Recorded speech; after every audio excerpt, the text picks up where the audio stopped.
Hey Internet! So today I thought I would film one of those classic YouTube videos that I think for a number of us kind of made us fall in love with YouTube, beauty, and that kind of genre.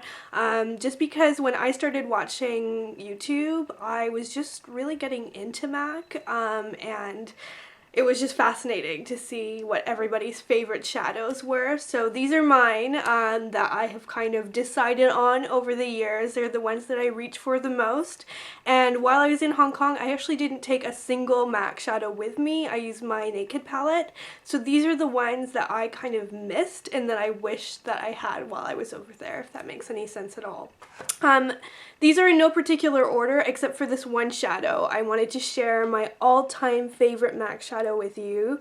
You can see it has a good dent in it, and this is my second that I have had. This is MAC's Mulch, which is a velvet, and it is my all-time favorite brown eyeshadow. I use this on my lid as an all-over lid color, especially during the fall. I use it in the crease and I use it in the outer corner as well.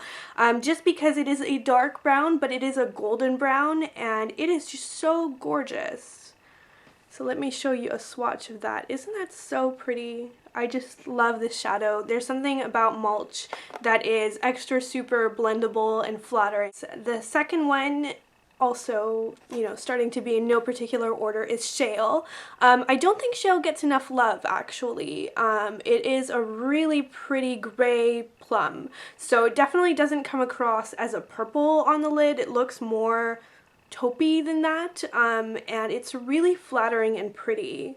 And everybody's always all about satin taupe, but Shale is really gorgeous. I wear it a lot just as an all-over lid color during the day. Sometimes I also smoke it up a little bit with a little bit of black or gray in the outer corner. It's really gorgeous. Thirdly, you guys have seen me use this in a tutorial. This is MAC's Silver Ring, which is a Volux Pearl. It is the midway, in my opinion, between a gray and a silver. So it has all of the properties of a silver, but it is a bit darker. I think you can see pretty well on my hand that it has a lot of silver in it, but it's almost like a gray base, which makes it really wearable.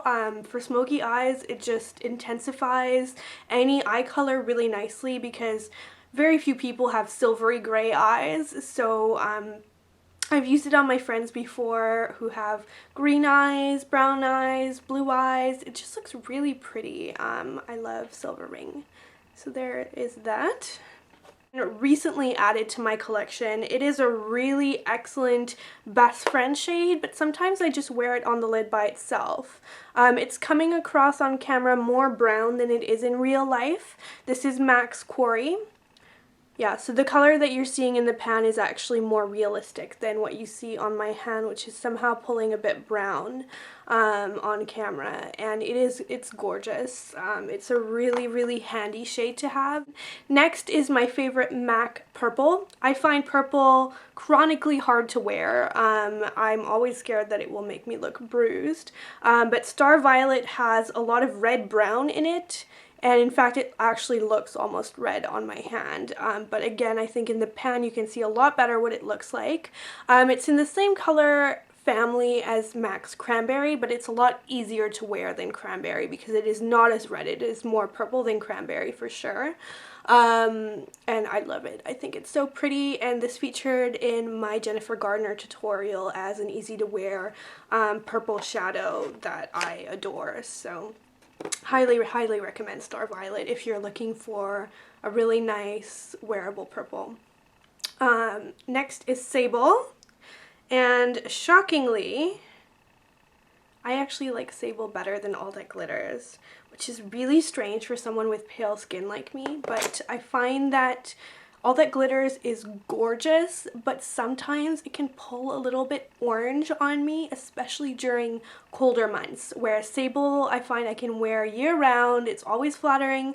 It's just a great all over the lid color. You can't wear it as high up because it's a bit darker as you would All That Glitters, but that doesn't bother me, and you can see it right here, and compared to Mulch you can see the difference, that it is not all that dark. It definitely has more pink in it than Mulch does, and more gold even as well, and it is just so pretty. So let me just show you that in the pan again.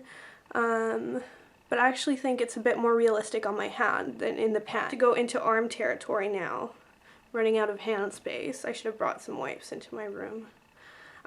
So my favorite dark from MAC is Smut or Smoot. I don't know how you're supposed to pronounce this, but it is so pretty. It is, well, I guess it's strange that I'm describing this as pretty actually, since it's kind of a dark, it's almost black. This to me is a clear winner over Carbon. Once you apply it with a pencil brush in the corner of your eye, no one's going to be able to know whether it's Carbon or Smut. They're both equally very dark. Smut has a little bit more shimmer in it. It pulls almost a little bit gray-brown, if that makes sense.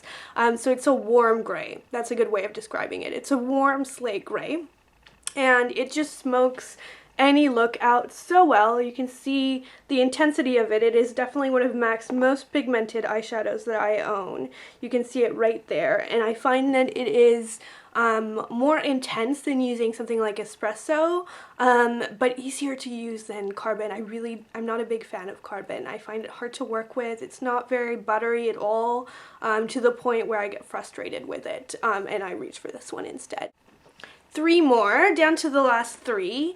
One of the more unique shadows that MAC offers that when I bought it, I did not think I was going to use Club very much at all, because it is a sort of unique, olivey, multitonal, duochrome green, if that makes sense. So it is basically kind of a brown in the same tonal family as Mulch, which you can see Club is below, Mulch is here. And it has green shimmer in it, but it's very duochrome, so it looks different on different people. If you use a different base underneath it, it can look very different. If you use a brown base underneath it, it will look more smoky and brown. If you use a clear base, the green will come out a little bit. I've never tried it with a green base, but I bet it would be gorgeous. So hopefully...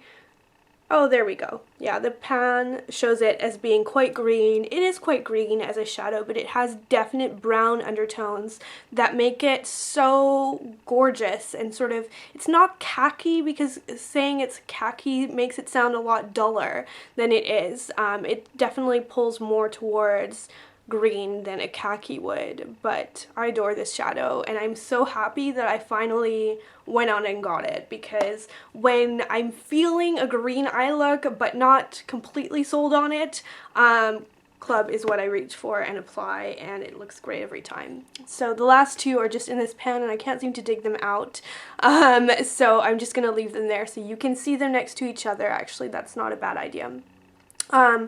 Right here we have Rice Paper, and right here we have Arena. Definite everyday shadows for me. I use Rice Paper as a highlight or a lid color if I'm looking to do a look that's a lot lighter. But it just looks so pretty on the inner corners. I'm wearing it right now. I could do a little bit more actually. Look sort of tired from my studying. Anyway, it is so pretty, and do not be put off by the yellowiness of it. It is my favorite highlight from MAC, which is quite something to say because MAC has a lot of highlight shades that I have chosen not to include in this top 10 because I think that if I were to buy it all again, I would just get Rice Paper because it's the one that I always reach for. And it's really nice because it does double as a best friend shade as well, so you can use it to blend out any color, and it works great for that. That said, most of the time I use Rice Paper as a highlight, and then I use Arena, which is right here, and like Rice Paper, it looks a bit strange in the pan, it looks a bit peach, but there's something about it that warms up any eyeshadow look, but you're not going to be able to tell very much because these are both very, very light, and so, oh, you can see them a little bit.